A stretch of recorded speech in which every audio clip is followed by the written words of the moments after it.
Assalamualaikum teman-teman semuanya. Kembali lagi di channel saya, Rizda Lestari. Di video kali ini saya akan membahas tentang pengaruh kebudayaan luar terhadap kebudayaan Indonesia. Sebelum kita ke materi, di sini saya akan membacakan pembahasan materinya. Yang pertama ada definisi budaya dan kebudayaan. Yang kedua ada pembentukan budaya. Yang ketiga ada pengaruh kebudayaan Hindu dan Buddha, Barat dan Islam terhadap Indonesia, dan yang terakhir ada manfaat mempelajari kebudayaan-kebudayaan yang mempengaruhi kebudayaan Indonesia. Yuk kita simak videonya. Sebelum itu jangan lupa subscribe, like, komen, dan share ya. Materi pertama ada definisi budaya dan kebudayaan. Pengertian budaya. Kata budaya berasal dari bahasa Sanskerta budaya, yakni bentuk jamak dari budi yang artinya akal. Jadi, budaya adalah segala hal yang bersangkutan dengan akal.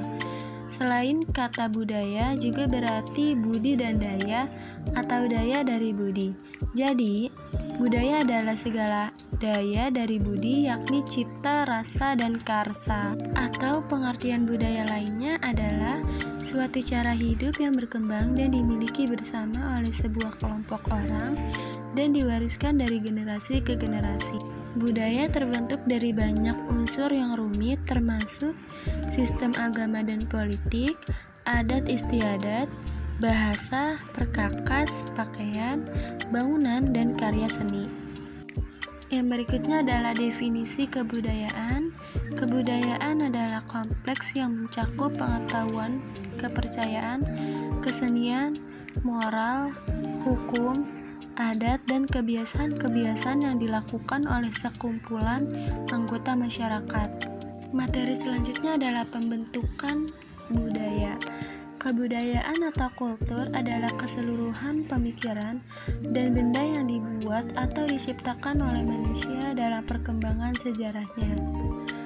Ruth Benedict 1934 juga berkata, kebudayaan adalah sebagai pola pikir dan berbuat yang terlihat dalam kehidupan sekelompok manusia dan yang membedakannya dengan kelompok lain.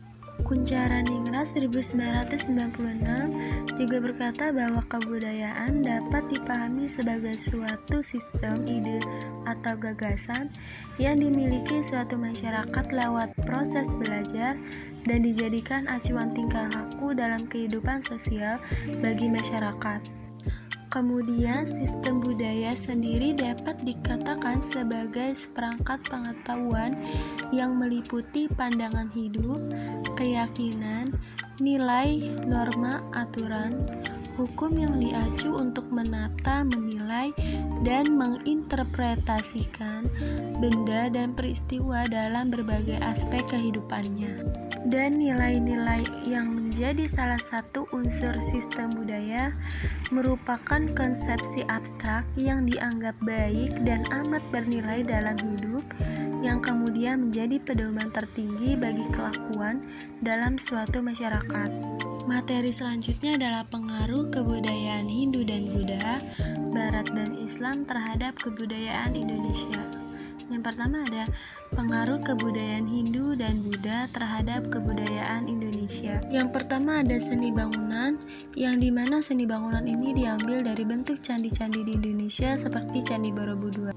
Yang kedua ada seni rupa dan seni ukir, misalnya relief yang dipahatkan pada dinding-dinding pagar di Candi Borobudur yang berupa pahatan riwayat Sang Buddha. Yang ketiga seni sastra dan aksara. Seni sastra itu ada yang berbentuk prosa dan ada yang berbentuk tembang puisi. Yang keempat sistem kepercayaan. Sejak masa pra-aksara, orang-orang di Kepulauan Indonesia sudah mengenal simbol-simbol yang bermakna filosofis. Dan yang terakhir ada sistem pemerintahan. Setelah datangnya pengaruh India di Kepulauan Indonesia, dikenal adanya sistem pemerintahan secara sederhana. Pemerintahan yang dimaksud adalah semacam pemerintah di suatu desa atau daerah tertentu. Rakyat mengangkat seorang pemimpin atau semacam kepala suku.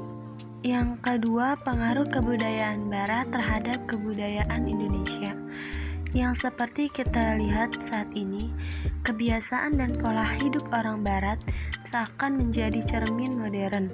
Keadaan ini terus mengikis budaya dan kearifan lokal yang menjadi warisan terjadi kebudayaan masyarakat Nusantara.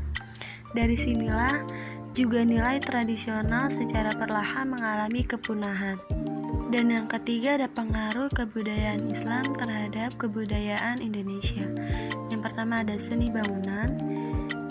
Di sini seni bangunannya ada bangunan masjid, bangunan makam, dan bangunan istana. Yang kedua aksara dan seni rupa.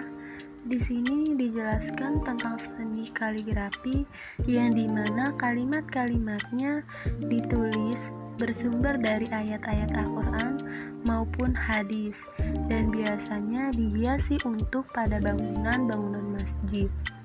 Yang ketiga ada seni sastra. Seni sastra zaman Islam yang berkembang di Indonesia sebagian besar mendapat pengaruh dari Persia seperti cerita-cerita tentang Amir Hamzah, dan selain itu juga dikenal sebagai kitab suluk, kitab primbon. Kitab ini bercorak magis dan berisi ramalan-ramalan dan penentu hari baik dan hari buruk. Yang keempat, sistem pemerintahan. Sistem pemerintahan yang bercorak Islam, rajanya bergelar sultan atau sunan seperti halnya para wali. Yang kelima, sistem kalender. Sebelum budaya Islam masuk ke Indonesia, masyarakat Indonesia sudah mengenal kalender Saka atau yang disebut kalender Hindu yang dimulai tahun 78 Masehi. Yang terakhir adalah filsafat dan ajaran Islam, yang dimana fikih adalah bagian pokok agama Islam yang mengatur hidup serta penghidupan masyarakat Islam baik lahir maupun batin. Dan materi yang terakhir adalah manfaat mempelajari kebudayaan-kebudayaan yang mempengaruhi kebudayaan Indonesia. Yang pertama ada untuk mewujudkan suatu akulturasi kebudayaan. Yang kedua, dapat memperkembangkan atau memperkaya budaya sendiri. Yang ketiga, pola pikir masyarakat menjadi lebih maju sehingga mendukung modernisme. Yang keempat, ilmu pengetahuan berkembang lebih baik. Dan yang terakhir, agar kebudayaan Indonesia dapat menyaingi kebudayaan luar. Dengan begitu, kebudayaan Indonesia tidak memudar karena adanya kebudayaan luar yang masuk. Sampai di sini penjelasan pada materi kali ini. Semoga videonya bermanfaat buat teman-teman semuanya, dan jangan lupa subscribe, like, and share ya.